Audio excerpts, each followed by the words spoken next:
નમસ્કાર મિત્રો. ઇનોવેશન 2024-25માં હું ડૉક્ટર દીપક કુમાર પી ચૌધરી, અનુપમ પ્રાથમિક શાળા પાલાવાસણા પાર્ટિસિપેટ કરી રહ્યો છું. મને એક સમસ્યા જણાઈ મારા શિક્ષણ કાર્ય દરમિયાન. મારી શાળાના ધોરણ 6 થી 8ના બાળકો અંગ્રેજીના તાસ દરમિયાન અંગ્રેજી બોલવામાં ડર અનુભવી રહ્યા હતા. સાથે સાથે અંગ્રેજી પીરિયડમાં જેટલી રસ રુચિ, જેટલો ઇન્ટરેસ્ટ હોવો જોઈએ એટલો પણ કેળવી શકતા નહોતા. અને અંગ્રેજી તાસ પછી અથવા તો ગમે ત્યારે વર્ગખંડની અંદર વ્યવહારિક રીતે કે વાસ્તવિક રીતે અંગ્રેજીનો ઉપયોગ નહોતા કરી શકતા. અને આ સમસ્યાને નિવારવા માટે મેં એક ઇનોવેટિવ આઈડિયા વિચાર્યો. મેં સંપૂર્ણ એક વર્ષ માટેનો 6 સ્ટેપ સાથેનો એક અંગ્રેજી પ્રોગ્રામ બનાવ્યો. અને એ પ્રોગ્રામ અંતર્ગત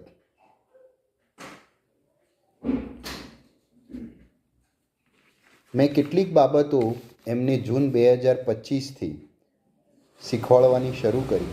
આ પ્રયોગ આજ દિન પર્યંત ચાલુ જ છે, પરંતુ ચાલુ છે છતાં પણ મને અનેક સફળતાઓ મળી છે. આપ પણ આપની શાળામાં આ પ્રયોગ અપનાવી શકો છો. આ જે પ્રોગ્રામ છે એ પ્રોગ્રામ હું આપની સમક્ષ ભણવું છું. 6 સ્ટેપમાં વહેંચાયેલો આ પ્રોગ્રામનું પહેલું સ્ટેપ છે, જેનું મેં નામ આપ્યું છે ડેઇલી ઇંગ્લિશ સર્કલ. દરરોજ આપણા તાસમાં 5 થી 10 મિનિટ વર્ગની શરૂઆતમાં જ આપણે એમની સાથે ઇંગ્લિશમાં ગ્રીટિંગ્સ કરીશું. ગ્રીટિંગ એટલે અભિવાદન. જેમ કે હાઉ આર યુ, એમના અલગ અલગ જવાબ મળશે. એમના જવાબ એવા હોઈ શકે, today I feel happy, I like mangoes.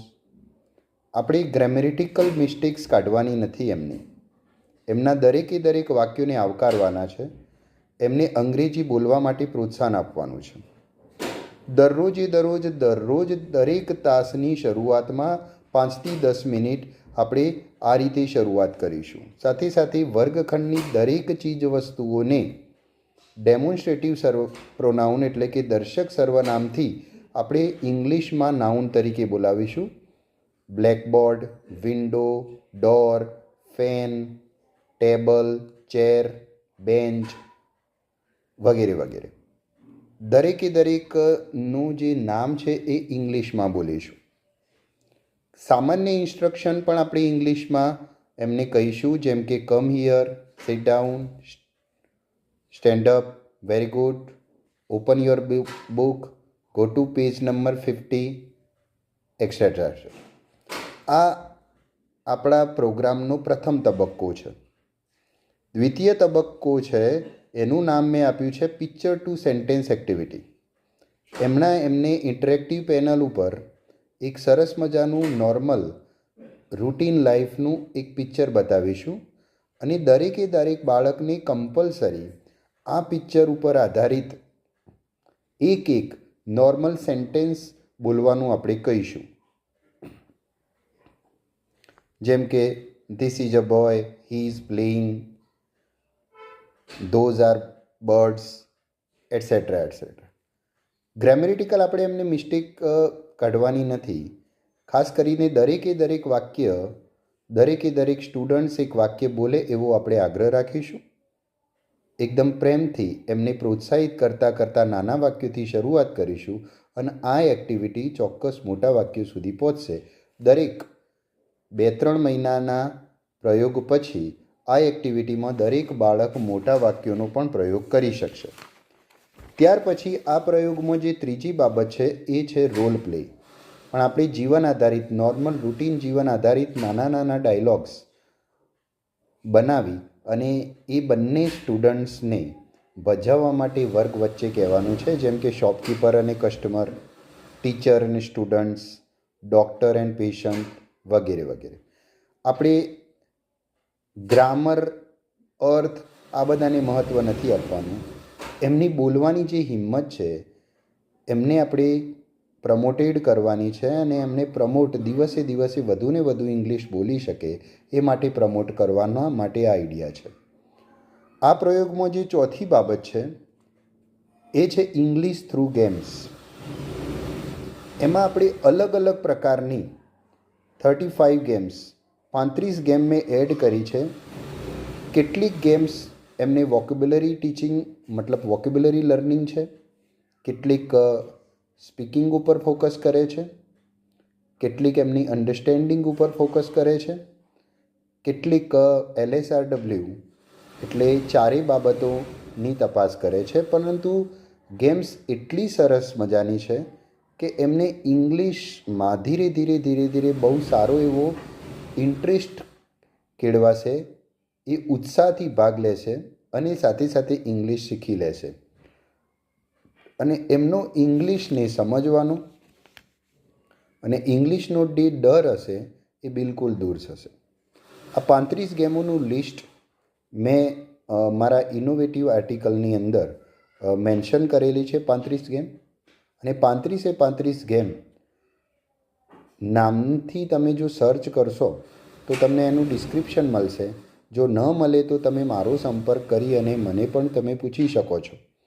Example for word letter, એક CD છે, 2 ટીમ છે અને એ એક મેમ્બર આવીને લાસ્ટ વર્ડ ઉપરથી નવો વર્ડ બનાવે છે.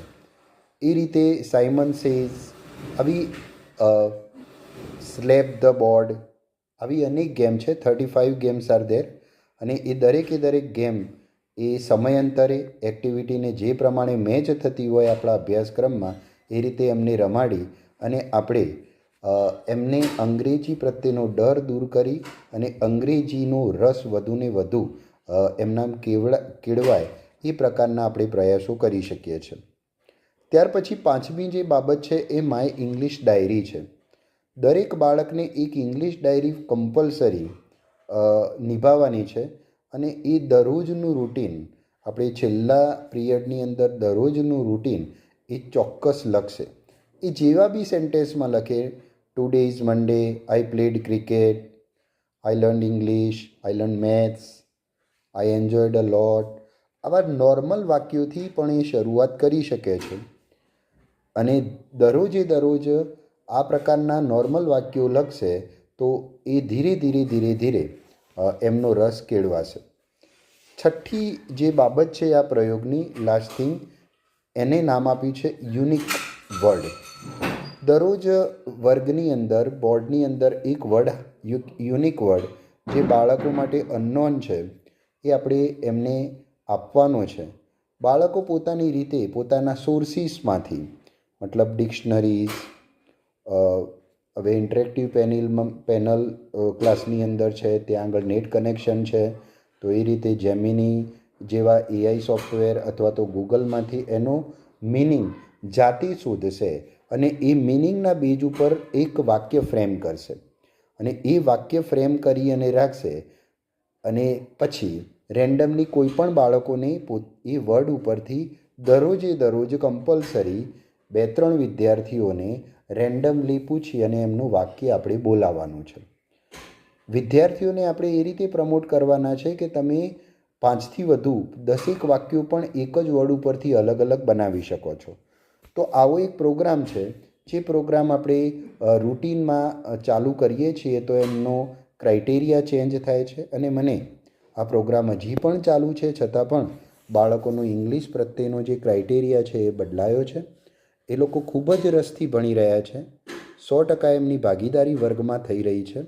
એ લોકોને હવે ઇંગ્લિશ ક્લાસની અંદર હું મેક્ઝિમમ ડાયરેક્ટ ઇંગ્લિશ બોલું છું તો પણ એમને એ કોઈ મતલબ એ કોઈ પ્રકારનો એ સ્ટ્રેન્જ અનુભવતા નથી, એને એક્સેપ્ટ કરે છે. સાથે એ લોકો પણ ઘણા બધા રૂટીનમાં ઇંગ્લિશ વર્ડ્સ અને ઇંગ્લિશ નોર્મલ સેન્ટેન્સીસ વાપરી રહ્યા છે. આની અંદર ધોરણ 6થી 8માં મેં કેટલીક લિમિટેશન બાંધી છે.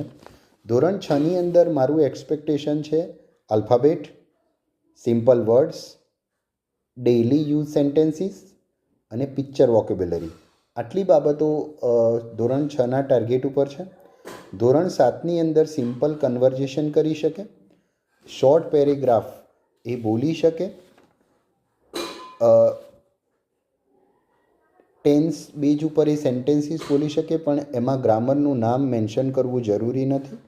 એના યુઝ ઉપરથી, જેમ કે ચાલુ ક્રિયા માટે એ વાક્ય બોલી શકે, I am playing, I am writing.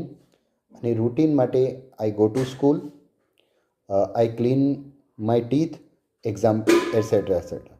આ પ્રકારના સેન્ટેન્સીસ એ બોલી શકે.